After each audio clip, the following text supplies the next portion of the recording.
पिता की रूह।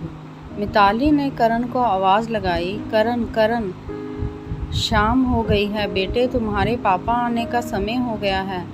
चलो स्कूल का होमवर्क पूरा कर लो, नहीं तो पापा डांटेंगे। पापा का नाम सुनते ही 8 साल का करण बैट और स्टंप उठा के दौड़ता हुआ घर में आया और ऊपरी मंजिल की सीढ़ियों पर तेजी से चढ़ने लगा। उसी वक्त आखिरी सीढ़ी पर उसका पैर फिसल गया और जैसे ही वह नीचे गिरने लगा, उसी वक्त किसी अदृश्य व्यक्ति ने संभाल लिया और हवा में उठा के उसे उसके कमरे में छोड़ दिया। करण को इसमें बहुत मज़ा आया क्योंकि 8 साल के बच्चे को भूत या प्रेतों के बारे में कुछ पता नहीं था। उस रात खाने के टेबल पर करण ने मम्मी पापा को सीढ़ियों से कमरे तक उड़ने वाला किस्सा सुनाया। बच्चे पर भला कौन विश्वास करता है।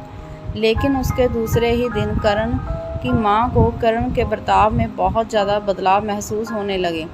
वह स्कूल का होमवर्क समय पर पूरा करने लगा, सुबह स्कूल के लिए खुद तैयार होने लगा। करण ज़्यादातर समय अपने कमरे में ही रहता। एक दिन मिताली सीढ़ियों से ऊपर आ रही थी कि तभी उसने करण के कमरे में आवाज़ें आने लगीं, जैसे वह किसी के साथ मस्ती कर रहा हो। मिताली ने दबे पैर से जाकर दरवाजे के होल से देखा कि तो डर के मारे उसकी सांस फूलने लगी क्योंकि एक आदमी की धुंधली सी परछाई बालकनी के पास खड़ी थी और उसके बाजू में करण उसका हाथ पकड़कर खड़ा था।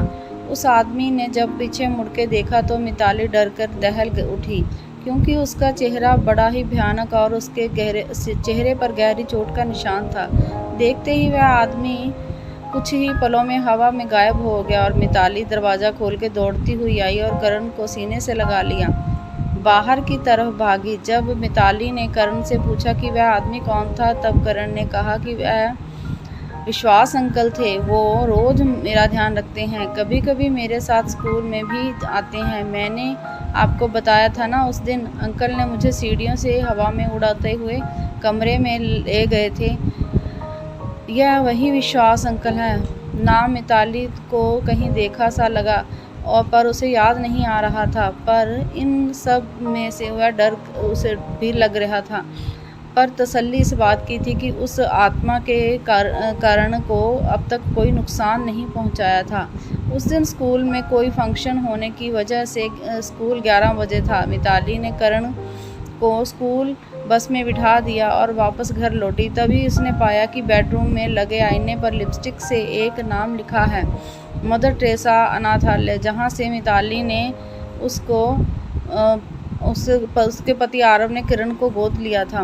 मिताली ने उसी वक्त घर को ताला लगाया और आरव को कॉल किया और उसे तुरंत अनाथालय में बुला लिया और गाड़ी निकाल के खुद भी अनाथालय की ओर निकल पड़ी। दोनों व्यवहार एक साथ वहां पहुंचे और जाकर वहां के संचालक से मिलकर करण के भूतकाल के विषय में जानकारी मांगी, पर संचालक महोदय कुछ भी बताने को तैयार न थे। तब मिताली ने उन्हें सब हकीकत बताई। वह नाम बताया। यह सुनकर संचालक महोदय सच्चाई बताने के लिए राजी हो गए। वह बोले कि विश्वास त्यागी है, यह कारण पिता का नाम है। करण को जन्म देते उसके वक्त उसकी माँ गुजर गई। उसके बाद उसके पिता ने ही उसको पाला, पर बदकिस्मती से एक कार के एक्सीडेंट में उनकी भी मौत हो गई। करण भी उसी कार में था। वह किस्मत से बच गया, लेकिन सिर पर गहरी चोट आने की वजह से उसकी यादें मिट गई। जब करण के किसी भी रिश्तेदार ने हमदर्दी ना दिखाई, तब कोर्ट उसने उसकी जिम्मेदारी हमें सौंपी। उसके बाद हमें भी बहुत बार ऐसा महसूस हुआ कि किरण की हिफाजत कोई रूहानी ताकत कर रही है, पर उस रूह ने उसे कभी नुकसान नहीं पहुंचाया। यह बात भी सच है। सारी बातें ठीक से समझने के बाद मिताली और आरव जब घर पर लौटे और जब वह बेडरूम में बैठे बातें कर रहे थे, तभी उनके सामने वहां से आईने के पास रखी एक लिपस्टिक हवा में उठी और आईने पर लिखा, मेरे करण को पढ़ा लिखा कर एक अच्छा इंसान बनाना, यही मेरी आखिरी इच्छा है। उसके बाद खिड़की के पास एक धुंधली सी आकृति दिखाई दी और एक आवाज़ सुनाई दी, मैं हमेशा करण के आसपास रहूँगा। इस आवाज़ के साथ वह आकृति अदृश्य हो गई।